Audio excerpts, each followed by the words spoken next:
Hello viewers, আসসালামু আলাইকুম। আমি মোহাম্মদ আমিনুল ইসলাম আপনাদের সাথে উপস্থিত হয়ে গেলাম। আজকে আমার ভিডিও নতুন বিষয়বস্তু হচ্ছে আমরা ম্যানুয়াল গাড়ি কিভাবে ড্রাইভ করব। তো আমার এর প্রিভিয়াস ভিডিওতে আমি আপনাদেরকে দেখিয়েছি একটি অটো গাড়ি কিভাবে ড্রাইভ করতে হয়। তো আজকে চলুন একটি ম্যানুয়াল গাড়ি আপনাদেরকে ড্রাইভ করে দেখাবো এবং গাড়িটি কি কি বিষয় আমাদেরকে খেয়াল রাখতে হবে সেই বিষয়টা নিয়ে আলোচনা করব। না টেনে ভিডিওটি সম্পূর্ণ দেখবেন, আশা করি আপনারা উপকৃত হতে পারবেন। আসসালামু আলাইকুম। তো বন্ধুরা, চলুন আপনাদের সাথে আমি একটি ম্যানুয়াল গাড়ি নিয়ে আসছি। যে গাড়িটা আজকে আপনাদেরকে ড্রাইভ সম্বন্ধে মোটামুটি একটা ধারণা দিব। একটি গাড়ি ম্যানুয়াল গাড়ি যে সমস্ত আছে সেগুলো ড্রাইভ করার জন্য আমাদের যে সমস্ত বিষয়গুলো খেয়াল রাখতে হবে সেগুলো নিয়ে আলোচনা করব। তো প্রত্যেকটা গাড়িতে যেই বিষয়গুলো থাকে, গাড়িগুলো চালানোর জন্য অবশ্যই আমাদের ড্রাইভিং লাইসেন্স থাকতে হবে। গাড়ি চালানোর সময় অবশ্যই সিট বেল্ট বাঁধতে হবে।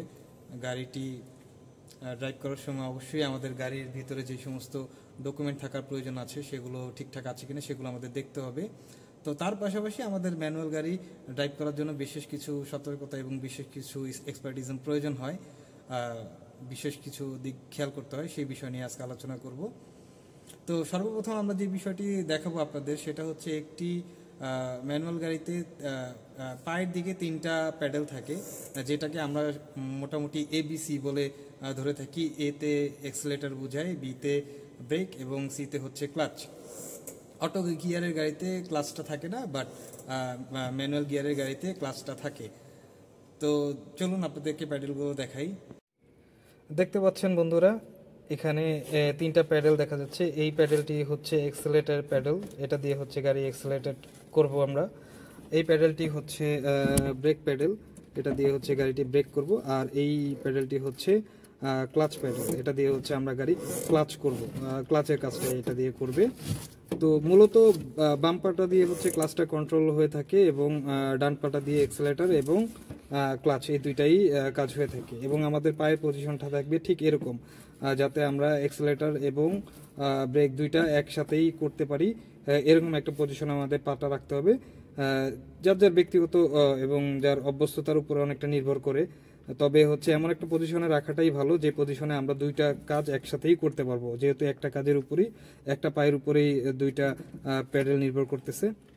তো দেন অধিকাংশ গাড়িতে ম্যানুয়াল গিয়ারের গাড়িতে যে ফাংশনটা বর্তমানে থেকে থাকে সেটা হচ্ছে গাড়ি স্টার্ট করার পূর্বে গাড়িটি ক্লাচ করে দেন গাড়িটি স্টার্ট করতে হয়। তো যে কোনো গাড়ি, ম্যানুয়াল গিয়ারের গাড়ি অবশ্যই স্টার্ট দেওয়া বা সুইচ দেওয়ার আগে অবশ্যই আমাদেরকে দেখতে হবে গাড়িটি গিয়ারে আছে কিনা। তো গিয়ার লিভারটা সম্বন্ধে আপনাদেরকে একটা ধারণা দেওয়া যাক। তো এটি হচ্ছে গাড়ির গিয়ার লিভার, এটা দিয়ে হচ্ছে গাড়ির গিয়ারটা আমাদেরকে ফেলতে হবে। দেখুন এখানে 1 2 3 4 5 এবং আর এখানে এই গাড়িটাতে 5টা গিয়ার আছে, যেটা হচ্ছে গাড়িগুলো গিয়ারটা প্রেস ফেলার সময় অবশ্যই আমাদেরকে ক্লাচটা ফুললি ডিপ্রেস করতে হবে। ঠিক এইভাবে ক্লাচটা ফুললি পাড়া দিয়ে দেন হচ্ছে আমাকে গাড়িটা লিভারটা ঠিক এভাবে নিয়ে আসলে বুঝতে হবে যে আমার গাড়িটা এখন নিউট্রাল পজিশনে আছে। লিভারটা যদি এই অবস্থায় থাকে তাহলে বুঝতে হবে আমার গাড়িটা নিউট্রাল পজিশনে আছে। দেন আমি যদি 1 নম্বর গিয়ারে ফালাইতে চাই তাহলে অবশ্যই গিয়ারটা নিউট্রাল অবস্থা থেকে ঠিক এভাবে নিয়ে এইভাবে দিলেই আমার গাড়িটা 1 নম্বর গিয়ারে এখন পড়ে আছে। ঠিক সেম আবার যখন আমি 2 নম্বর গিয়ারে দিব তখন আমার গিয়ারটা সেম আবার মাঝামাঝি এসে 1 নম্বর গিয়ার থেকে ঠিক মাঝামাঝি এসে এভাবে দিলেই আমার সেকেন্ড গিয়ারে পড়ে যাবে। ঠিক তেমনি 3 নম্বর গিয়ার যদি আমি ফালাইতে চাই, মাঝামাঝি এসে আমি দিয়ে দিলাম, আমার গাড়ি 3 নম্বর গিয়ারে এখন এঙ্গেজ হয়ে আছে। 4 নম্বরে দিতে চাইলে ঠিক একইভাবে নিচের দিকে দিলে 4 নম্বর গিয়ারে পড়ে যাবে। 5 নম্বর গিয়ারে ঠিক সেম, একেবারে ডান দিকে এসে উপরের দিকে দিলে 5 নম্বর গিয়ারে এঙ্গেজ হয়ে গেল। এবং যদি আমি গাড়িটি ব্যাকে দিতে চাই তাহলে আমার গাড়িটি লিভারটি যেটা করতে হবে ঠিক পিছনের দিকে দিতে হবে।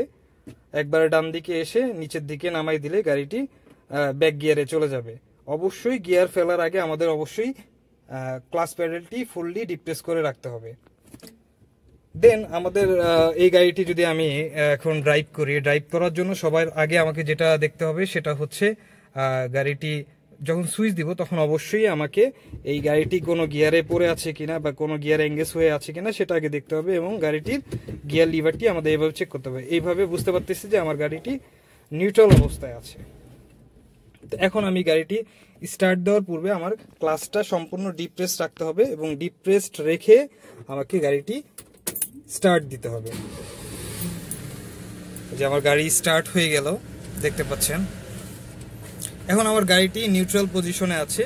নিউট্রাল পজিশন থেকে আমার গাড়িটি এখন আমি ড্রাইভিং মোডে যাব। তো বন্ধুরা চলুন এখন আমি আপনাদের এই গাড়িটি ড্রাইভ করে দেখাবো। তো আমার গাড়িটি স্টার্ট কন্ডিশন আছে, গাড়িটি এখন স্টার্ট অবস্থায় আছে, গাড়িটি চলতেছে। তো দেখুন আমি গাড়িটি গিয়ার এঙ্গেজ করার আগে আমার গাড়িটি হ্যান্ড ব্রেক দেওয়া থাকলে আমি অবশ্যই হ্যান্ড ব্রেক লিভারটি নামাই দিব, তার মানে আমার গাড়িতে কোনো হ্যান্ড ব্রেক এঙ্গেজ করা নাই। এখন আমাকে যেটা করতে হবে, আমার গাড়িটি আমি 1 নাম্বার গিয়ারে দিব। 1 নাম্বার গিয়ারে আমি দিয়ে দিলাম। এখন আমার গাড়িটি আমি হালকাভাবে ক্লাচ ছাড়বো এবং সাথে সাথে অ্যাক্সেলারেটর দিব, আমার গাড়িটি সামনের দিকে যাবে। দেখুন, দেখতে পাচ্ছেন গাড়িটি সামনের দিকে যাচ্ছে। এখন আমার গতির উপর নির্ভর করে আমাকে অবশ্যই গাড়ির গিয়ার চেঞ্জ করতে হবে। গিয়ার যখন আমি চেঞ্জ করব ঠিক তেমনি আবার ক্লাচ প্রেস করে গাড়ির গিয়ারটি আমি চেঞ্জ করব। দেখুন গাড়িটি এখন চলছে।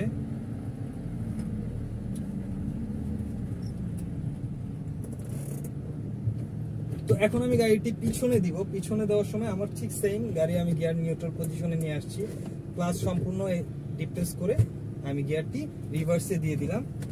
এখন আমি ঠিক সেম আমি দুইটা মিররটা ফলো করব, মিরর দুইটা ফলো করে আমি হালকাভাবে ক্লাচ ছাড়বো এবং হালকাভাবে অ্যাক্সেলারেটর দিয়ে আমি গাড়িটা পিছনে দিব।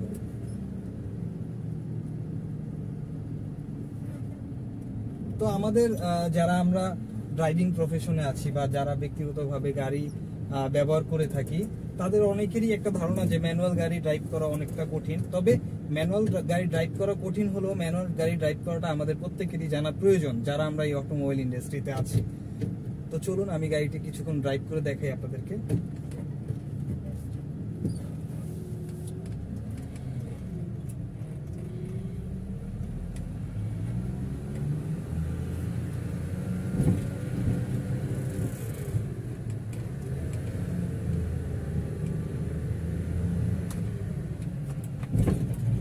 অবশ্যই আমি গাড়িটি যখন ডানে বামে কাটবো আমাকে টার্ন সিগন্যাল অন করে দিতে হবে।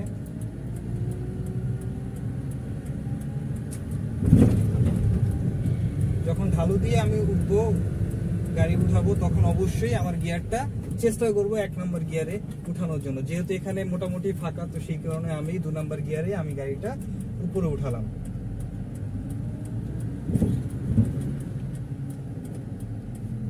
আর ড্রাইভিং করার সময় আমি এখন সিট বেল্ট পরি নাই, যার কারণ হচ্ছে যেহেতু আমি এখন খুব সফটলি ড্রাইভ করব এবং গাড়ি একটা ভিডিও ক্রিয়েট করতেছি। যখন আপনি রাস্তায় গাড়ি চালাবেন তখন অবশ্যই আপনাকে সিট বেল্ট পরিধান করে গাড়ি ড্রাইভ করতে হবে।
ধন্যবাদ বন্ধুরা এতক্ষণ যাবত সাথে থেকে আমাদের ভিডিওটি সম্পূর্ণ দেখার জন্য। তো যদি আমাদের ভিডিওটি আপনাদের ভালো লেগে থাকে অবশ্যই আমাদের চ্যানেলটি সাবস্ক্রাইব করবেন, আর অবশ্যই আমাদেরকে আপনাদের মূল্যবান মতামত দিয়ে আমাদের পাশে থাকবেন।